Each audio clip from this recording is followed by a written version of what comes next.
need to be very accountable. At the moment, we're accountable to our parents, because if we're not doing a good job, they're not going to bring their children to our school.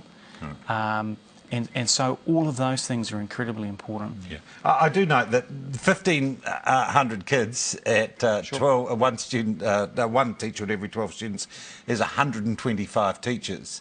Is it possible that we're simply going to run out of teachers if we were to have this model? And is staff resourcing going to be an issue in this sort of competitive environment? Biggest cost in the organisation. It's huge. I mean, to have that model rolled out would just be impossible across New Zealand in that ratio. All right, so you see opportunity, and Pat, I get the feeling you see uncertainty. Uncertainty, I do agree with the concept of choice, I think, but my school has choice. If parents don't turn up to my school, my funding gets cut. If no one turns up, I haven't got a school. So in many ways, in New Zealand, we already have that. We are working with our community. We're responding to our community. They tell us very clearly, through voting, with their feet or not, whether we're meeting their needs. So there's a degree of that already within the current system. Pat Drum from Aorere College and Alan Poole from Hobson Middle School, I thank you both very much indeed for your time today. And we're staying with the charter school debate. Next up, we look at how private companies are doing business with state and independent schools right now. Don't go away.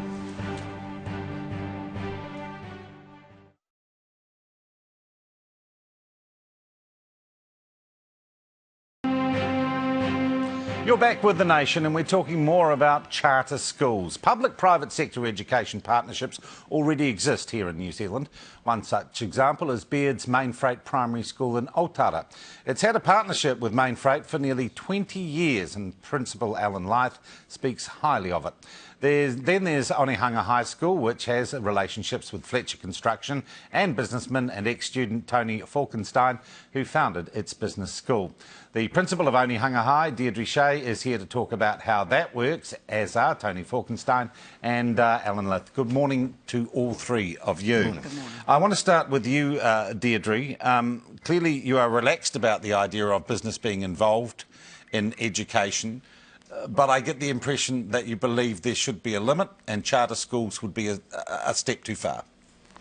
I guess I wouldn't say relaxed about business being involved in education, I'd say excited. It's worked extremely well for us, as you know, with Tony having founded our business school, and then developments beyond that with the construction school and other activities that really benefit our students. The detail around charter schools is as yet very much unknown. And that's, I guess, one of the things where we need to be quite cautious. At the moment, is there anything that you can't do in relationship with your business partners or business supporters that you'd like to be able? Is there a problem here that needs fixing with charter schools, is what I'm asking you? Good question, and no, I don't see one. We can do anything that we choose. We do anything that we choose in terms of the relationships that we have with business. And we have a number of them, and they all work very well in partnership with business for the benefit of our students. So you're right. Where's the problem there? Alan, would you agree with that? Totally. We don't have any issues. We can do pretty much what we like, and we have what we like to call a sponsorship deal rather than a partnership deal, and it is a very basic deal. There's no restrictions. Mainfreight don't want to have control over us. It just works well for us and works well for them. Why do they do it then? Mainfreight, as a company, have got an ethos which says education is the way of the future. You look at any Mainfreight truck as it travels past you on the motorway, and you'll see some kind of statement about education or opportunities through education. And they want to support education. It's not just us. More than 60 schools across New Zealand get Mainfreight funding for Duffy Books and Homes. We do too. They support us in a number of other ways as well, but they believe, as a company, that education is going to open up opportunities for people. And I'll ask the same question of you I did of Deirdre. Is there something more that you want to do with business, or some other reform that you've been clamouring for, or not? No. We have a very good deal with Mainfreight. As I said, there's nothing that we can't do. We can talk to them. If we have a project that we want to work on, we'll discuss it with somebody there, if it's IT or whatever, and they'll come back with suggestions. We can then take up those ideas, or we don't have to. They'll support whatever we want to do. They will allow us as the educators to do what we think is best for the children in our care. Tony Falkenstein, given that, what Deirdre and Alan have just said, are you wondering why charter schools are even being discussed right now, why we're all sitting here? No, not at all. I mean, I think the Onehunga model of the business school and building construction school is an example of a charter concept. And now they're just extending it by making it a charter school.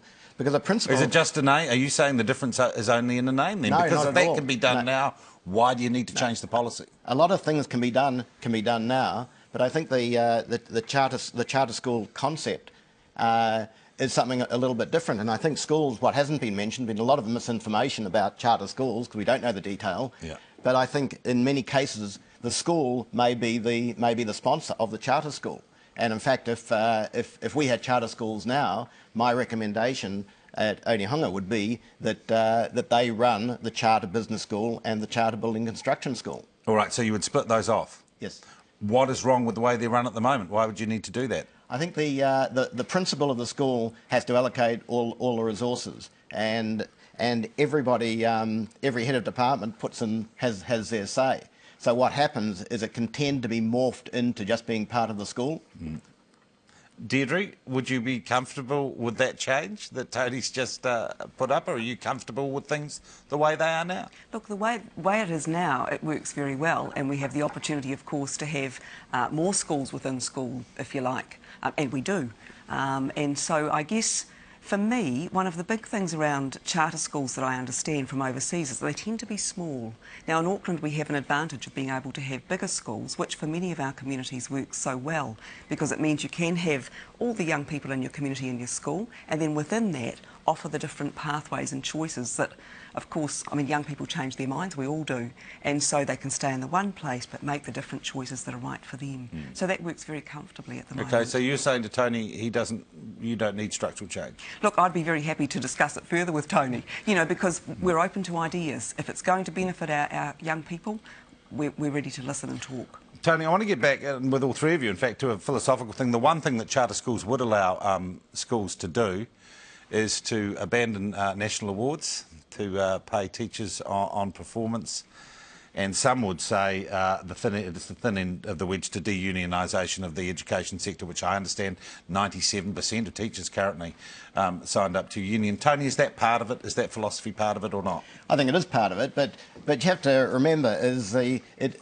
is being trialled in low decile schools. So the fact is that 20% of kids, you know, the system fails them, and it's almost double that for decile 1 schools and Maori children, and therefore if those schools can get better resources, we're going to. Are you saying you would like to be able to play te reo speaking fluent Maori teachers who are really good teachers, heaps more than they get now, and that the education system can't? I think they can specialise. Yes, I think the education system. Why don't you try it? I mean, there's nothing wrong, and that's what the government's saying. Hey, let's try this model because it works. And I think what hasn't been mentioned today is what was mentioned in the paper by the National Act framework was they're going to follow the KIP system or the KIP program in the United States. Now that has been Now the KIP program, explain that for us. KIP is Knowledge and Power. I think it is Knowledge. Yeah, Knowledge is Power program, and there are over 100 schools. I mean, there are 2 million students go to charter schools in the US, but the KIP program is one that's been extremely successful, and that's the model they want to follow. Alan, are you concerned there is some political philosophy behind this, and it is a way to deunionise or begin to deunionise the education workforce?